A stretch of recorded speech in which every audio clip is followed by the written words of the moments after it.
Hello, everyone. Good morning. We are here today to continue with our series of talks, Spiritist talks. And every week we have been inviting good friends, good representatives of Spiritism throughout the world to bring us more knowledge, more understanding about Spiritism. Today we have our dear friend Alvaro Mordechai. Alvaro is from Brazil. Alvaro is a Spiritist speaker which talks based on his studies on the Old Testament. He speaks fluently Hebrew, amongst other languages. He studied and learned Jewish laws and customs through years of living in Jerusalem. He aims to combine the knowledge of the interpretation of the Bible's sacred texts through the wisdom of the Jewish people with the gospel of Jesus under the light of Spiritism. He gives lectures and conferences in Brazil and abroad. Alvaro Mordechai is also a promoter and coordinator of group trips to the humanitarian organization Fraternity Without Borders.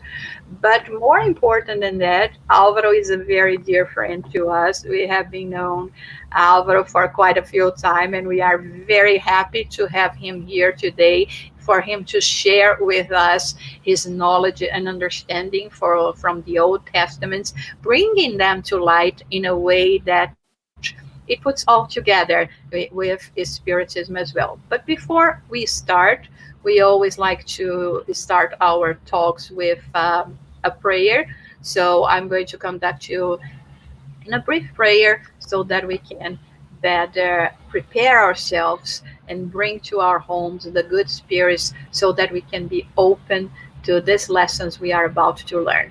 So we invite you all to close your eyes, to elevate your hearts and your thoughts, connecting with the benefactors that have been with us, that have been assisting us in this journey,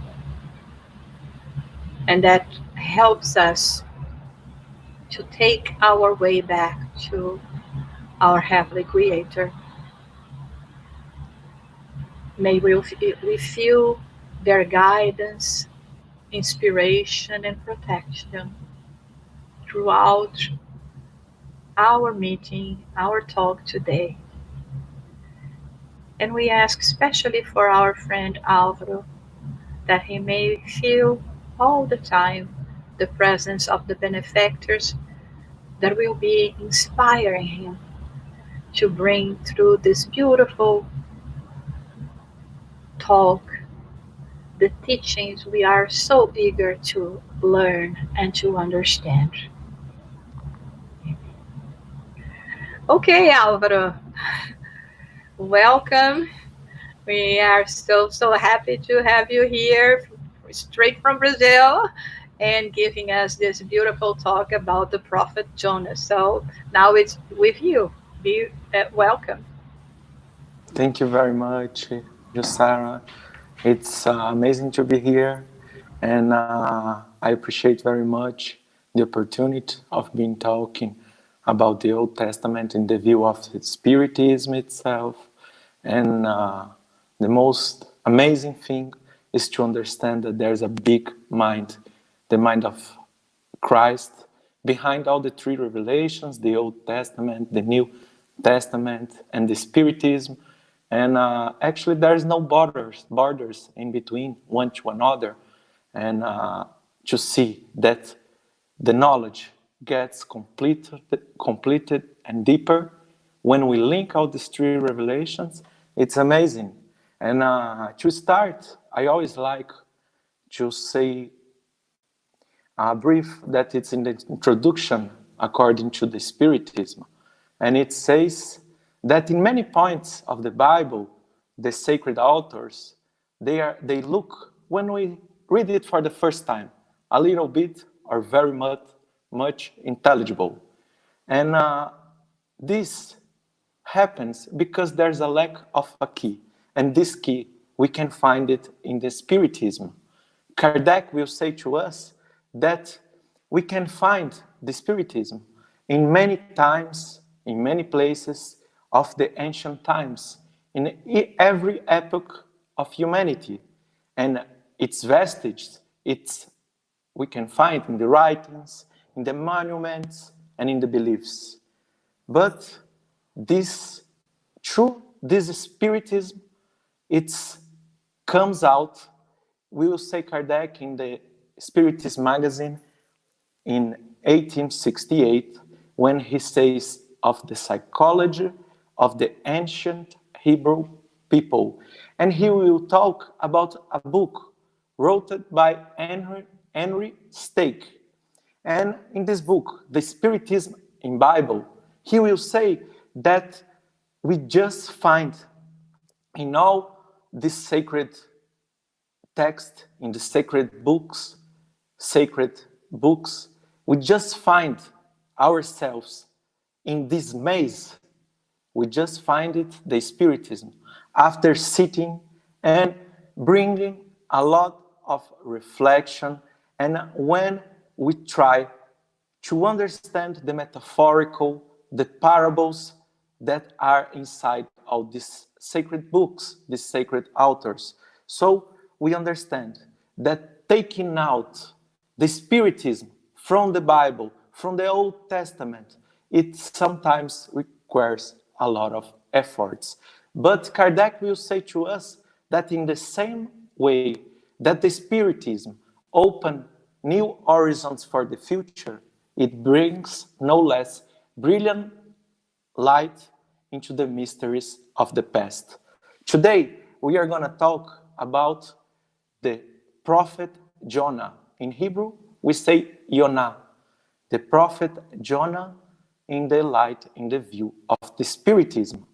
And where is it, this story? We will find it in the Old Testament. But it seems a little bit vain sometimes to say Old Testament, because sometimes we get confused and we don't know exactly if it's just one book or many books or how many books. It's the Old Testament itself. In Hebrew, we say the Old Testament as Tanakh, that it's an acronym, the first letters of three words. The first word, Torah, that it's composed by 5 books, that it was written by Moses. Second word, it's Nevi'im, it's all the prophets. And the third word, Ketuvim, it's the writings, as book of Ecclesiastes, Psalms, book of Ruth, and many other writings. So altogether, it's 39 books that we call Old Testament. And from the first to the last book, there are a few hundred years of difference in time. So we are going to talk about one of these books, the story of Jonah, the book of Jonah the prophet. But we are not actually just using the book of Jonah, because among these more than 3,000 years of history of the Hebrew people, the Jewish people, we had many missionaries that brought light into these texts. And altogether, it composes few hundred books that we can call this the oral tradition of the Jewish people. Among these, we can find it in the Talmud, the Midrashim, the Aggadot, and all these teachings brings also light that under the view of the Spiritism, it becomes so clear, and we can take out this metaphoric way of explaining divine laws and explaining situations that we can bring to our days, to this day on. So, to help us, before beginning the story of Jonah, we will talk and we will ask the help of Emmanuel in the book O Consolador, that we don't have this book yet in English, but Emmanuel were asked and he answered usual questions that probably few of us still have. In the question 276, Emmanuel will be asked if the predictions in sacred books were given directly by Christ, because it looks like the prophets, they were inspired directly by Christ. And he will say that the Old Testament, in the sacred books, we will find the divine sources of the Christianity. So if we want to understand the Christianity a little bit deeper, we should go for its sources. And their sources are in the Old Testament. And he will say that they were, yes, directly inspired by Christ, because just Jesus Christ could knew as much as needed the hearts of his recalcitrant rebels. And he will say that only him could prospect individually the future by the love and the mercy of God. So we understand in the next question where Emmanuel is asked if the prophets of the Old Testament are the only prophets in the history of humanity. And Emmanuel will say to us that no, we had many prophets that were non-Jewish.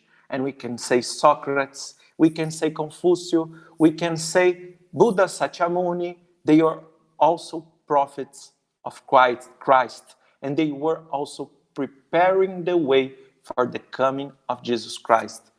And what's interesting is that Emmanuel will tell us that there is a big difference, or a difference between all the prophets and the prophets of the Jewish people. That the prophets of the Jewish people, they were called to work in the religious progress of the world. And it's in question 279, Emmanuel will give us an answer when he is asked if the prophets, they were priests for the Jewish people.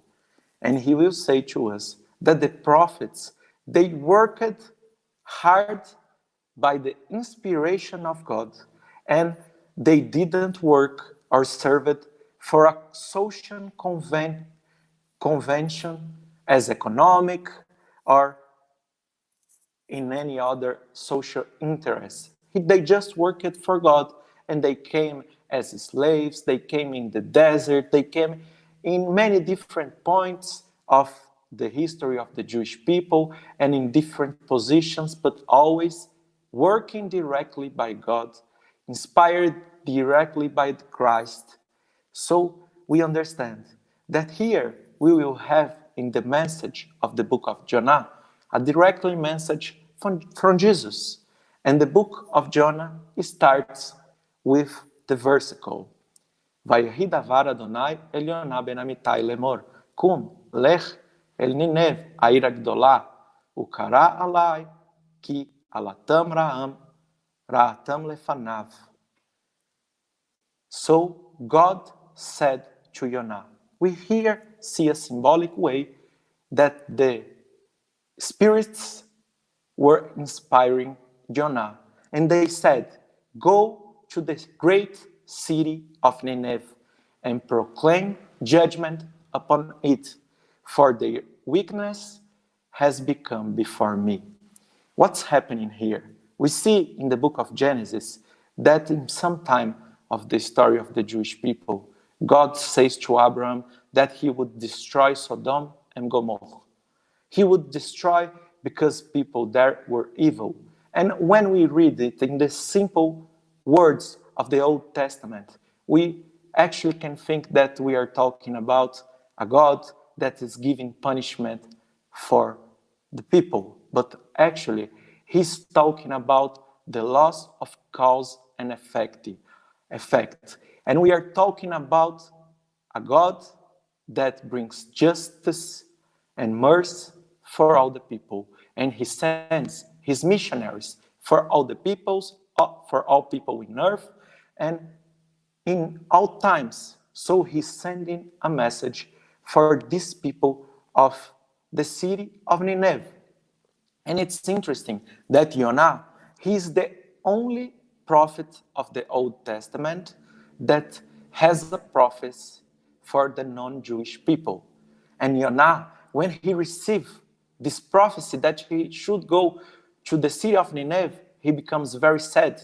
He becomes sad because, not because he had to take this message for non-Jewish people, but because he knew that the people of Nineveh, the non-Jewish people, they would understand his message, and they would regret their hearts, and they would approach the light of God. They would approach to the divine laws. So what it would happen for the Jewish people, that they received a lot of prophets, and they were still recalcitrant with their hearts. They were still far from the light of God, far from looking and observing the divine laws. So in this moment, he gets very sad. We will understand a little bit further that there are two kinds of love. But before it, the book starts with Kum emlech, stand up, get up, and go. And go for the progress. This is the words that Jesus tells to Jonah. And this is the same words that Jesus will say many times in the Gospels.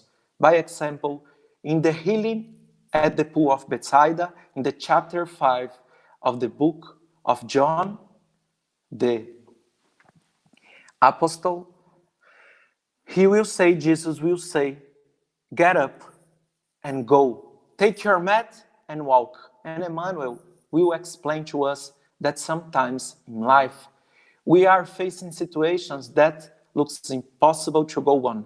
That sometimes in life we look and we feel a lot of pain and we cannot walk. That sometimes in our lives we feel extremely tired. That sometimes in our lives the criticism of our friends, of our family sometimes makes that we just want to give up. That sometimes we look around and we just see shadow. But in these moments, we should stand up for our faith. We should get, we should be touched by in our conscience, by our faith, and for the message of God that comes to our conscience. And we should go on. We should go on in our faith, and we should proceed for the future. Go on, kum emlech, stand up and go. It's actually a message for each and every one of us. When Jonah, he received this prophecy, he wanted to run away. He would run away to the city of Tarshish. In English, the city of Tarsus, the same city that Paul was born, the apostle. He was born. But was the prophet Jonah running away from God? We see in the Psalm 139 that the King David wrote before Jonah about the presence of God. And David, in this Psalm 139, he writes, where can I escape from your spirit, from the Spirit of God? Where can I flee from the presence of God? If I ascend to heaven, you are there. If I descend to Sheol, Sheol in Hebrew, it's the word of the dead people, where our spirit goes. If I descend to Sheol, you are still there. If I take the wing with dawn to the come of the rest on the western horizon, even there, your hand, the hand of God, will be guiding me. Your right hand will be holding me fast. So actually, what David is bringing, that it was known by Jonah the prophet, is that you cannot run away from God. Because as fish into the sea, we are immersed in the universal cosmic fluid, and we cannot run away from the justice of God, but also we cannot run away from the divine providence of God. That's why it's written that God stays there holding us with his right hand, with the hand that we use to make charity, to show mercy, to show compassion, to show all the love we have by other people. So we understand that Jonah knew that he was not running away from God, but he was actually running away from his from what he needed to do, from his mission. And many times in our lives, we know that we are running away from what we must do according to the divine law. But we just pretend that we can run away from our conscience, that we can run away from divine laws. In this way, we understand that he was running away from his mission because, as we said, he loved the Jewish people. But there are two kinds of love. There is one kind of love that we can say, by example, a mother that spoils the kids and gives everything for the first cry of the kid and gives everything and doesn't allow the kid to learn exactly what's the purpose of life. This is one kind of love, but there is a kind of love that it's a mature love. It's a love that comes for a mother that understands that she has the mission of educating their kids for life. And educating for life means that you have to teach the moral of the Gospels, or if you're not Christian, the moral of God. And sometimes you cannot give straight what the kids want. You need to teach that you have to wait in life, that you have to be patient in life. You have to teach that you have to conquer morality, that you have to conquer your goals in life. So Jonah, in this moment, he shows that his love was a silly kind of love yet for the Jewish people, because he was afraid of bringing the good news, his prophecy, to the people of Nineveh, and they would regret their hearts. They would go back to the light of God. So Jonah here, he runs away because he didn't understand the most higher level of love. In Greek, the agape love. He didn't understand yet this way that he should love, yes, the Jewish people, but he should accomplish his mission. So he decides to run away and he goes to the city of Yaffo, that nowadays is just by the city of the Tel Aviv, is the city of Job. And he goes to the port and he looks for a ship that was departing for the city of Tarshish. And when he talks to the captain says to him, okay, we are leaving to Tarshish, but we have to wait. We have to wait that all the seats in the boat will be sold.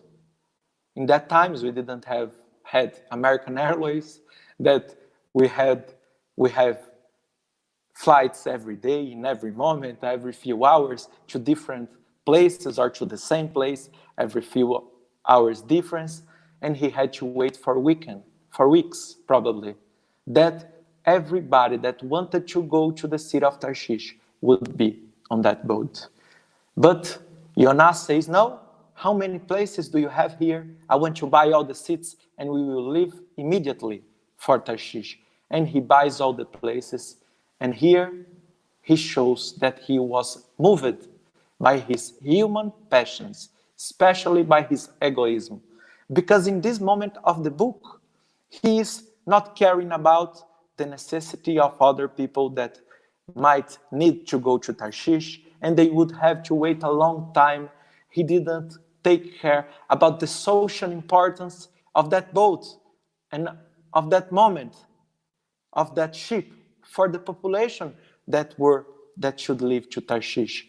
And just with his egoism, he runs over everything and he leaves with the captain and few other passengers for the Tarshish city.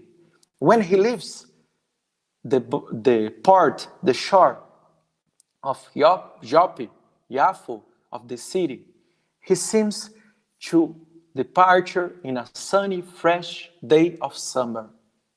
And here we have to stop once again and explain that we see that he was moved in his inner spirit by his human passions.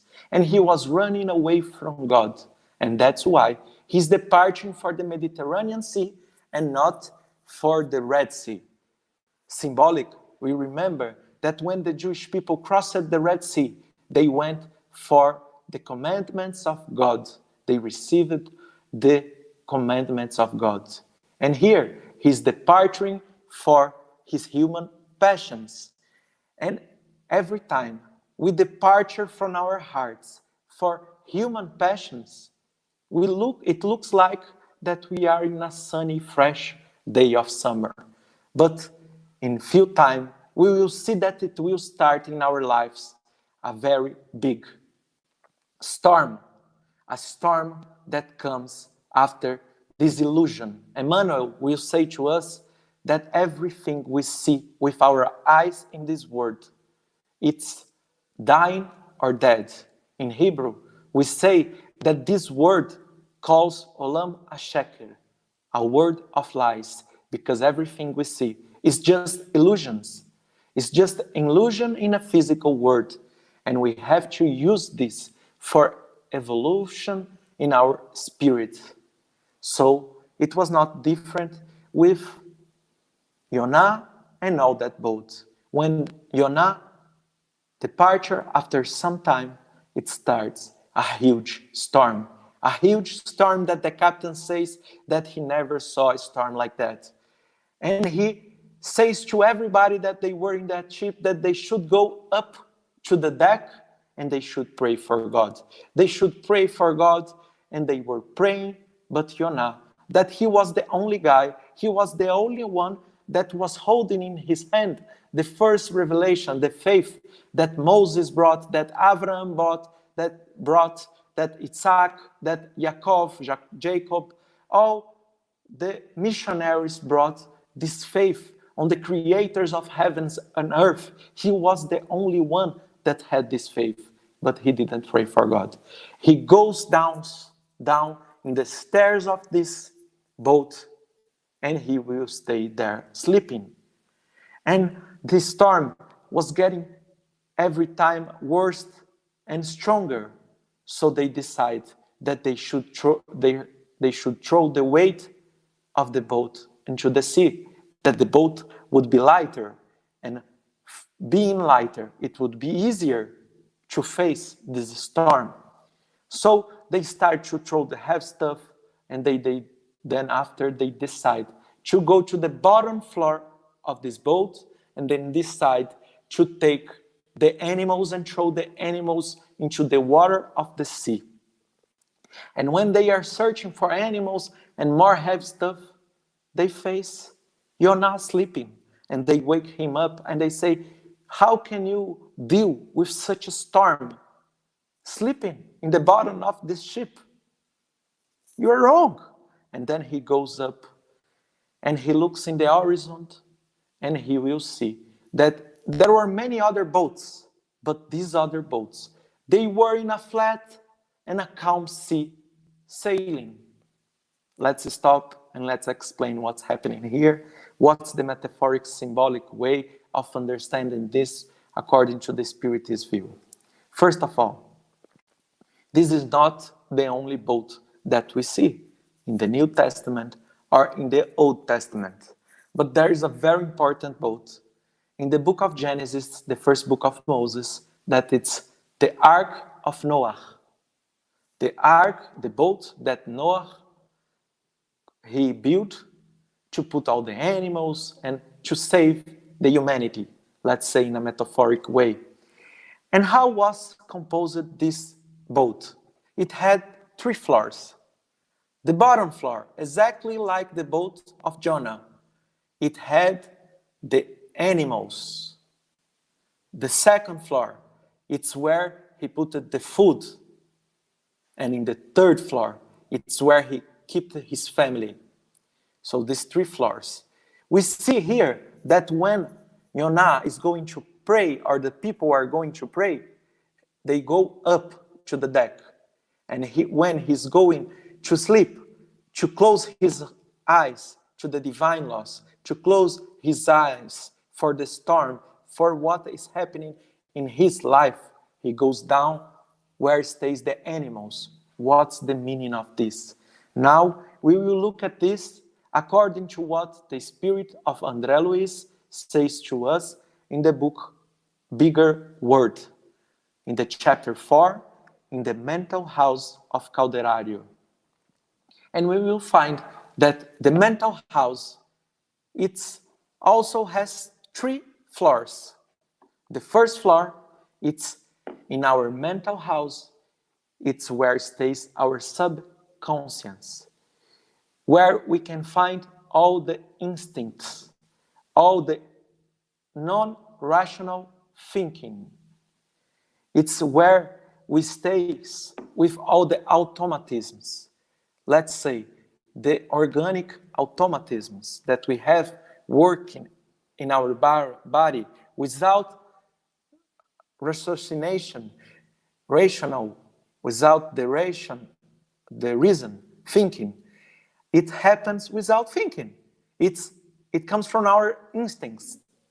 If we go, let's say I'm driving my car in the traffic, and someone starts to horn to me and to fight, to get mad with me, and I also become angry with these people, with this person or these people, what happens? It's irrational. It comes from my subconscious.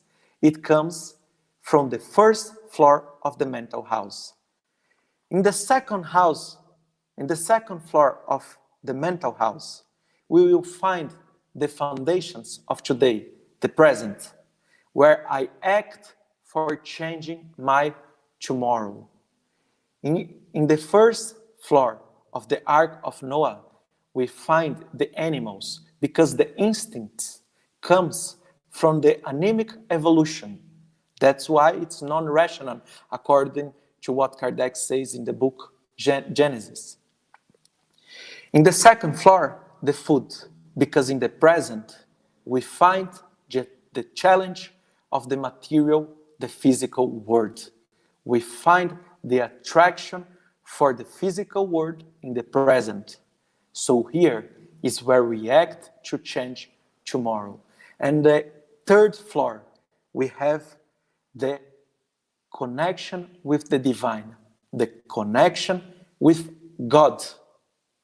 So in this third floor, we can find the human aspect of charity, of forgiving, of creating music, of all the things that connect us to God. So this is exactly like the Ark of Noah, and this is exactly as the boat that Jonah the prophet was inside. The text is talking about our spirit. The mental house of Calderário, it's our spirit itself. So we understand here to go down to the bottom floor is to connect yourself to your animality. To go up to the deck is to connect yourself to God. So what's the meaning? That when he goes up to the deck, he sees in the horizon that there were more boats, and these boats were in such a flat sea with no storm, in such a good weather, and they were facing a huge storm. What's the meaning of this? There are 2 levels of understanding. First level, we have to understand that when we see other people's life, especially in Facebook and Instagram, we see such a happy, such a calm life, where people show fractions of their life and they show just the best things that happens.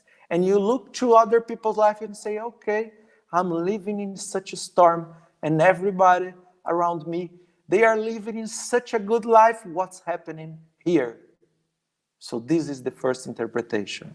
But there is a second interpretation that when we are facing a storm in our lives and we look to the horizon, we will see that there is no problem, there is no pain, that there is no vicissitude that will stay forever in the horizon. When we connect ourselves to God, go into the depth, go to the deck of the boat, when we go up in the mental house of Calderario to the third floor and we connect ourselves to God, we can see hope. We can see that this is going to pass. So in this moment, everybody sees on the boat that the horizon, the horizon was calm. And they were started thinking, what's happening? That just our boat has this storm. There should be a guilty one here. There should be someone that made something to God that God dislikes and wants to punish him. Let's understand that if we are talking not about many people, but just one people, who is all these other guys, all these other people in this boat? This is the multiple reincarnation that we had. We had many experience in other existence, in other lives, and this is recorded in our boat, in our spirit, the boat that we are in the sea, sailing for spiritual evolution. So they wanted to know, who is this guilty one? If we throw him into the sea, the storm will stop. So who is this guy? Let's check. But how could they check this? They decide to take a hat and they write all the names of the people that were there and they put inside this hat and they would take these names. And they said the name that goes out, it will be the one that is guilty for making angry God. We understand here that's just the effect of a cause. And the cause was running away from divine laws, running away from what we must do, running away from our mission in life.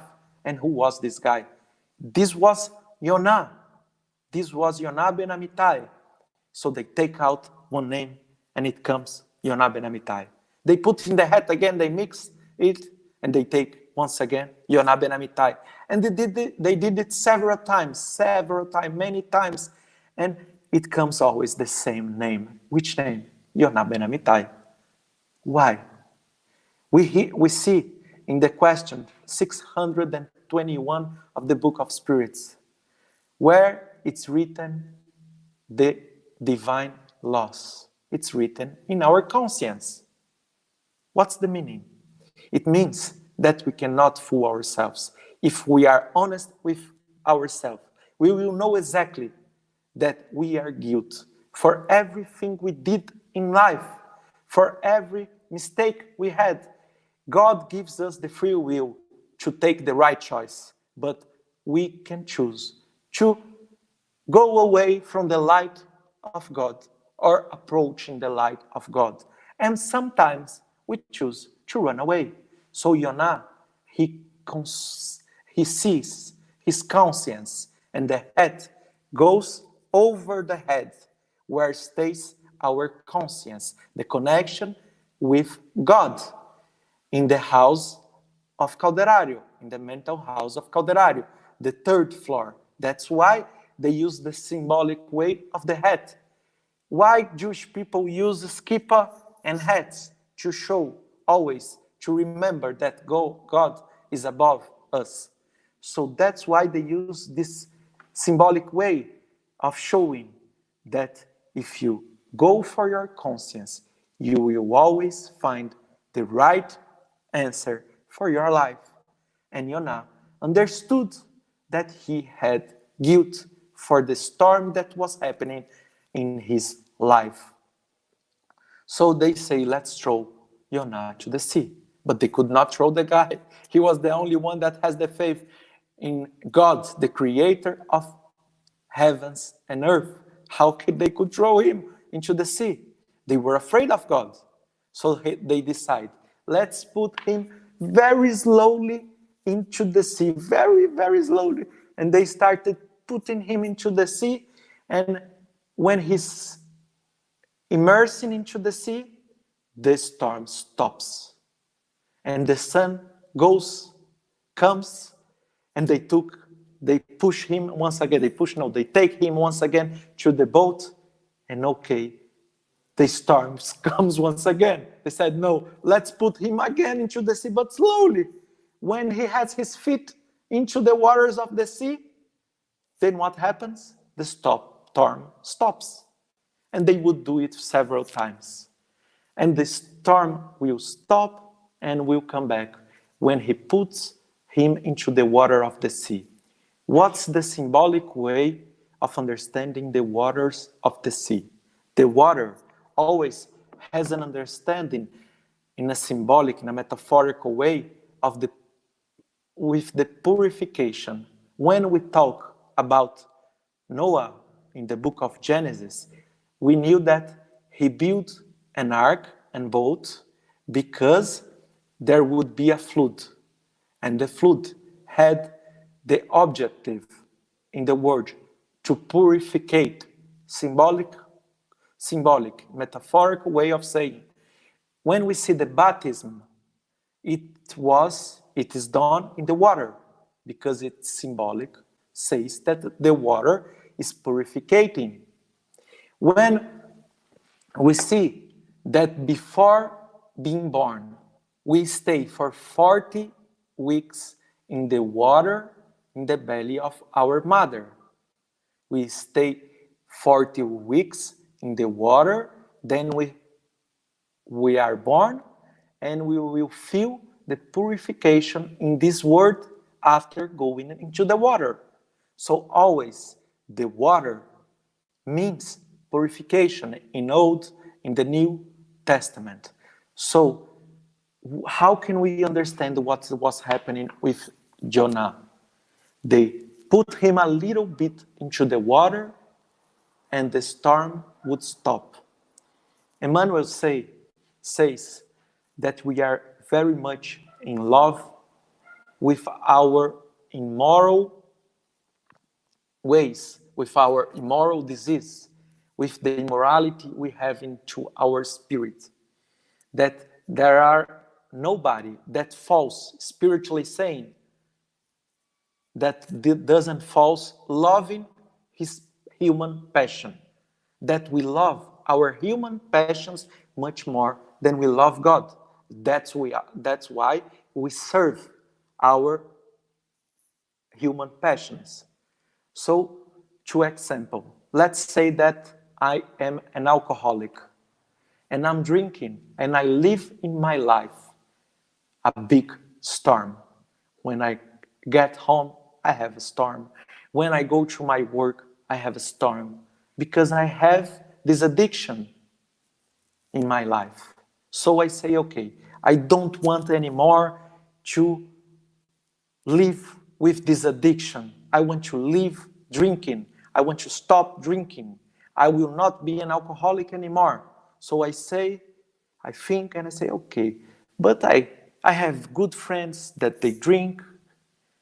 I will just not drink 5 days of the week, and in the weekend, I can drink as much as I want, because, it's okay. I have friends that drink, and if I'm not disturbing my job and my family, yeah, that's fine.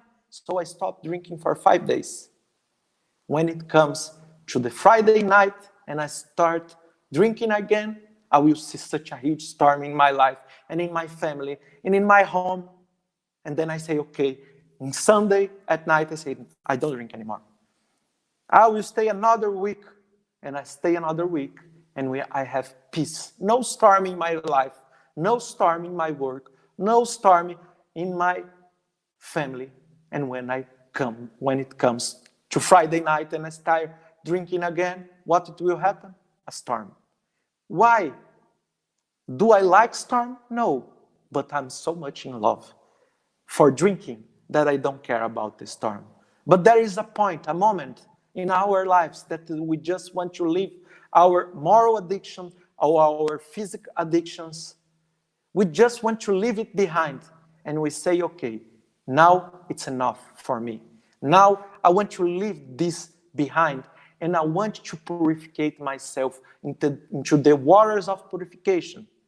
I want to purify my spirit. And I want to get rid, to vanish this from my spirit. So what do? I jump.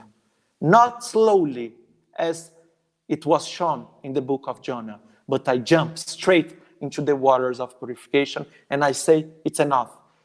If I have friends that drinks and they make not good for me, I will not walk with them anymore. I will not sit with them to drink. If I use to drink just in the weekends, now I decide I don't want to drink alcohol anymore in my life. Also, this work with moral disease, with the things that we have to change in our inner spirit in a moral way. So this is what's telling us the book of Jonah. And Jonah, he was tired. He was so tired of storm in his life that he would jump into the water of the sea. And when he jumps into the water of the sea and he's sinking in the water of the sea, there comes a whale. Sorry, it's not a whale. I'm bad. I will say to you that it's not a whale. It's just a way of reading. But it's written that it's something, that it was created. It was in the Word since the beginning of the creation. And since the beginning of our creation or our coming into this world, we have a purpose in our spiritual journey, the redemption. So the redemption time to look to the problems, to the situations that made Jonah to come to such a storm in his life swallows him. It's not a whale, but I would say a whale. Okay. Then this whale, this huge fish, when he swallows Jonah, he will feel so warm.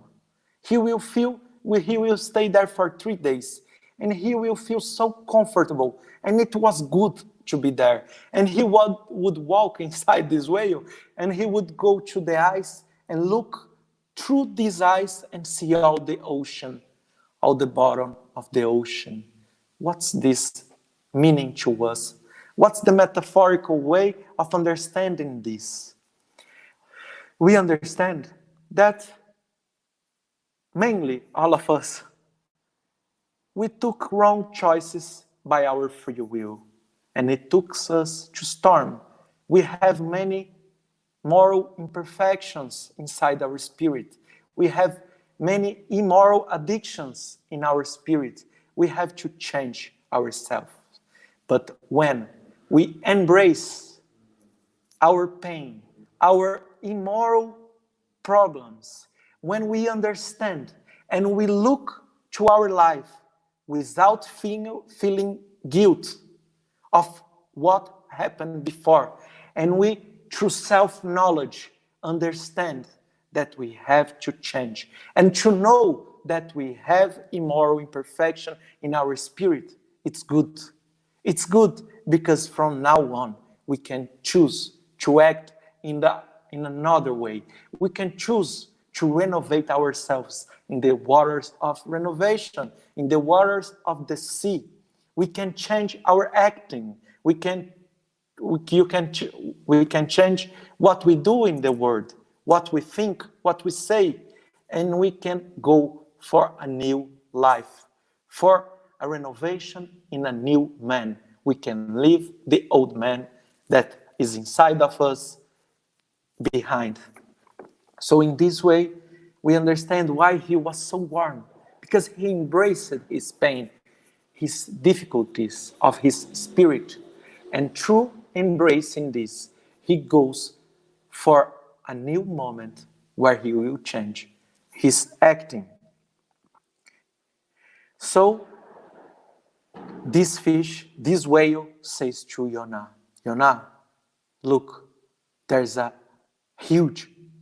giant in the bottom of the sea. Its name is Leviathan. And the Leviathan, each day of the year, it's a huge fish. And today, you were chosen to be eaten. I was chosen to be eaten by this Leviathan. And Jonah say, okay, I'm not afraid. Take me to the Leviathan. And they go to the bottom of the sea, and he faces the Leviathan in the belly of this fish. And he says to the Leviathan, I am Jonah ben Amittai. I am Jonah, the son of Amittai. And I know that when the Mashiach, the Messiah, will come, I will cut your head and we will serve it in the feast, in the banquet with the Mashiach. What is this book trying to tell us? We know that it's very important to, through the self-knowledge, to embrace our moral difficulties. We know that we have to look to ourselves and find everything we have. We must transform, make this moral transformation for our spirit. We know. But Emmanuel will say to us that a student that never leaves the ADC, he will never understand the light of the teaching of the masters. Emmanuel will say that those one who goes inside to a church, bend their knees and they pray to God, but never leave the church to work hard for changing, or the worker that goes inside into a factory, and in this factory that it's fully equipped for creating goods, but he will not work, he will not see the goods. Emmanuel says to us that a ship that it's fully equipped but never leaves the shore will never go to its goal, will never achieve its goal. We need to embrace our difficulties, spiritual difficulties, our moral diseases, our addictions, our human passions. We have to embrace, to look through the eyes of the self-knowledge. But after this, we have to work hard for changing in our spirit. And working hard for changing, it means that we will live inside us a war against ourselves, a war against the big giant that sometimes, or for thousands of years, lives inside each and every one of us. Our egoism, our pride, in a bad sense, in a way that your pride makes you to feel much, much better than everyone, and you just don't care about other people. You don't see people as your brothers and sisters of humanity.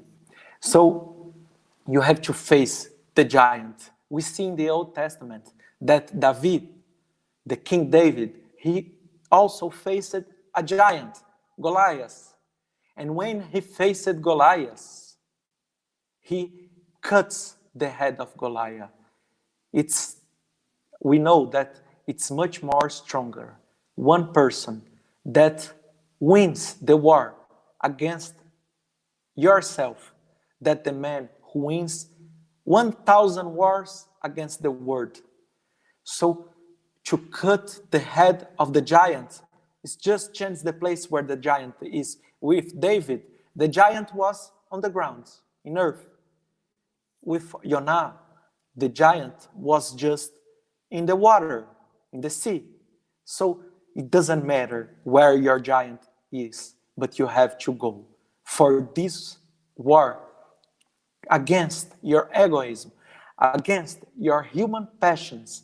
And when you will be ready to win this war and not just throw the dust under the carpet, but really to get rid of this dust, to vanish this from our hearts, then you will be receiving the Messiah. You will be receiving the kingdom of heaven into your heart. And from this day one, you will change your life. So in this moment, after he's ready to take, to cut the head of the Leviathan, he would be spit into earth and he would walk for 40 days to the city of Nineveh. And it's interesting that this 40, it looks like the Jewish people maybe are not very creative because in many passages of the Old and the New Testament, we find 40. The Jewish people walked in the desert for 40 days, 40 years. The flood of Noah, it happens for 40 days and 40 nights. The Jewish people, when they were in the Har Sinai, in the Sinai mountain, Moses go up for 40 days to bring the 10 Commandments. And we see many moments in the New Testament, Jesus went for 40 days into the desert after his baptism with John Baptist. So what's the understanding of, what's the meaning of this number 40? It means that you are preparing yourself, that you are getting ready for a change in your life. So we can go for 40 days, 40 years to change the situation which we are living, to go for a proof, to go for an aspiration, to go for trials, to go for a mission, to go for a change in your life. So I can say that I studied 40 days to understand the book of Jonah.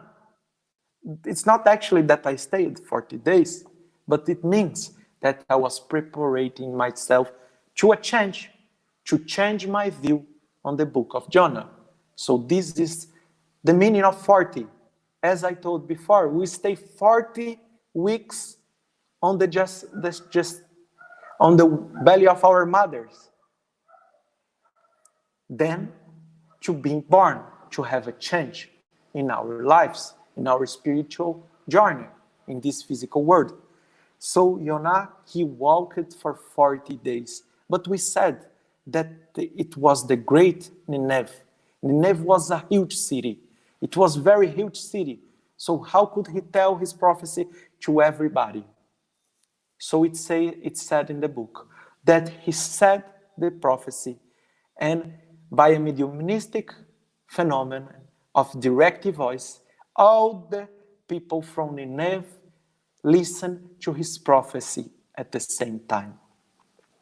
And when the people of Nineveh would listen to his prophecy, then Anashpir, the king of Nineveh, Anashpir is his name, he would go down from his throne and he would throw his clothes that were made in purple and fine linen.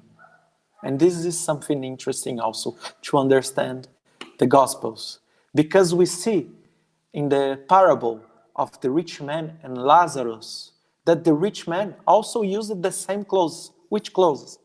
The purple and the fine linen.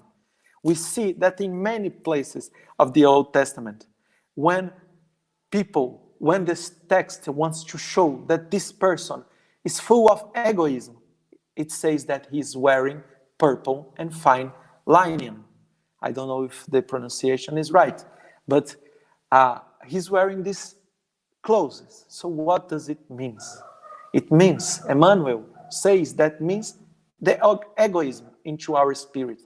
So the king of the city of Nineveh, he goes down. It means that he goes down from his egoism to his humility, and he leaves behind all this egoism for a change. And he would say that everybody in the city of Nineveh should feast. And what's the meaning of feast? Because here it's not saying that just the people, but this book says that all the animals also should feast, to give food to the animals that lives in the first floor of the mental house of Calderario. is to feed our animality, to give food, to make our animality grows. So the king of the city of Nineveh, when he listens to the good news that was bringing the prophecy of Jonah, he would not give food to the animality that lives inside him and inside his kingdom, the city of Nineveh.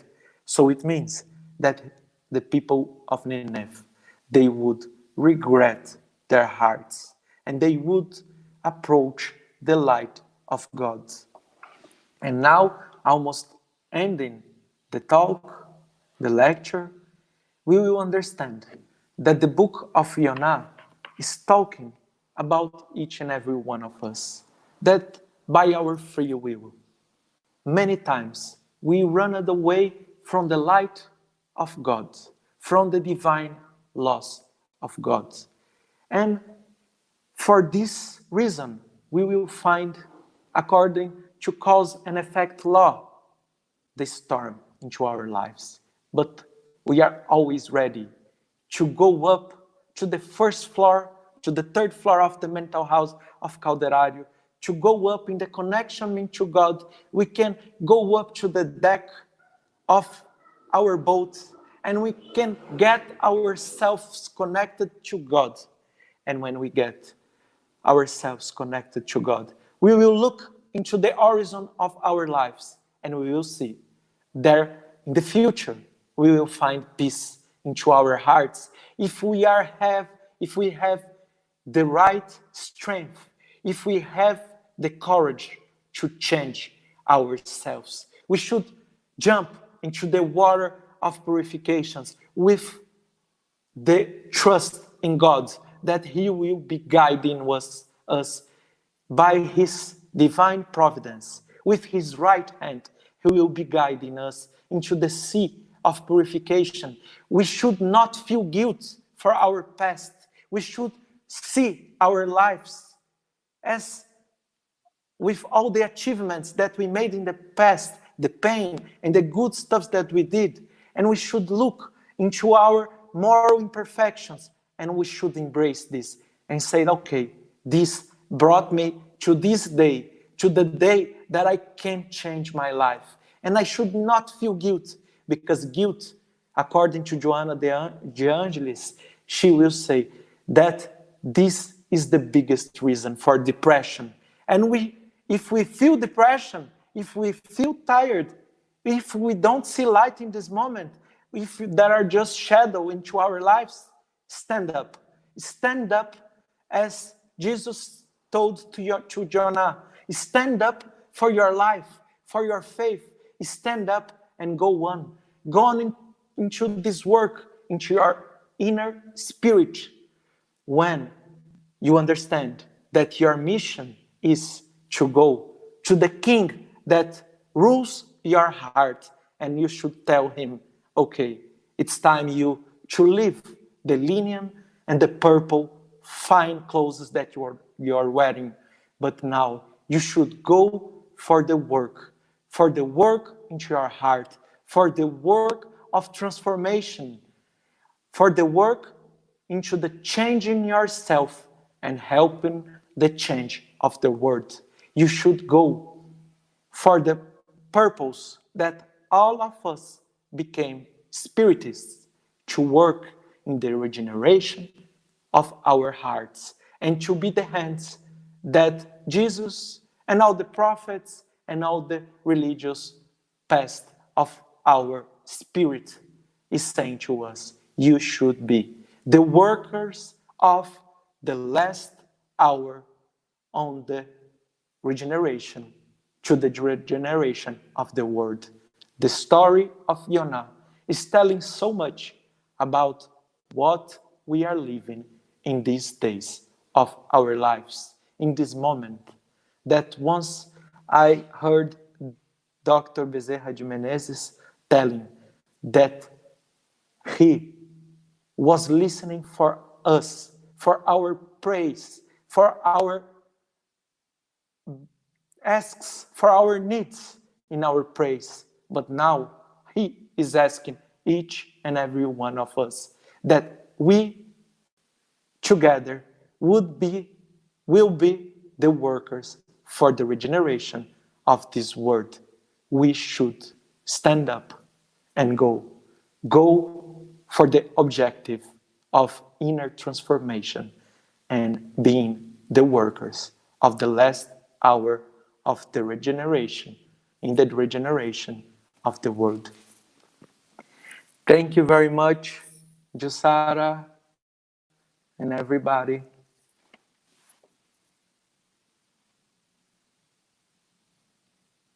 I was muted. Thank you so much, Alvaro. It was really inspiring. Everything that you brought to us is we each time more understand the need we have to put all the things together. We cannot ignore, the basis of the history of religions that we have on the Bible, on the Old Testament, for instance, the scriptures, and with this story of Jonah. I think we can relate so much to this story, because I think in a way it happens to all of us when we are invited to serve, to be with God, but we refuse it for whatever reason. Most of the time, of course, is because of selfishly reasons, because we don't want to compromise, everything that we are having and living in the physical world. But this is something that brings our attention, very much like in the parable of the prodigal son or the prodigal child. It's time for us also to start taking this journey and returning to what we are actually destined to, which is to be with the grandeur of our Heavenly Creator. So that was really very inspiring.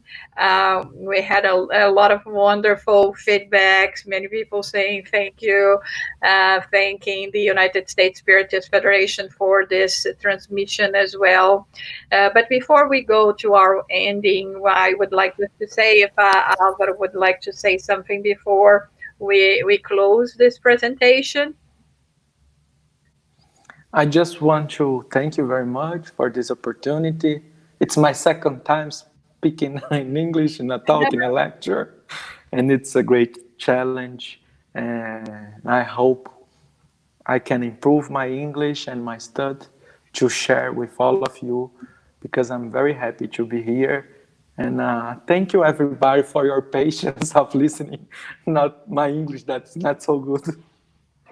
Oh, no, it was great. It was great. It was, and above all, the topic that you brought to us is so interesting. I mean, it makes us really wanting to grab and to understand everything that you said. But the English is fine, and you just have to keep doing it. So we will be inviting you to do more. So this is a very good way of practicing.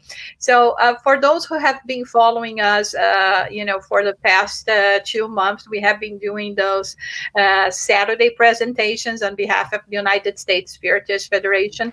We just would like to let you know that for the next 2 Saturdays, we will not have this presentation, because next Saturday we will be having our General Assembly here for the United States Spiritist Federation. And the following week, instead of having this just one presentation, actually we are going to be having the United States Spiritist Symposium.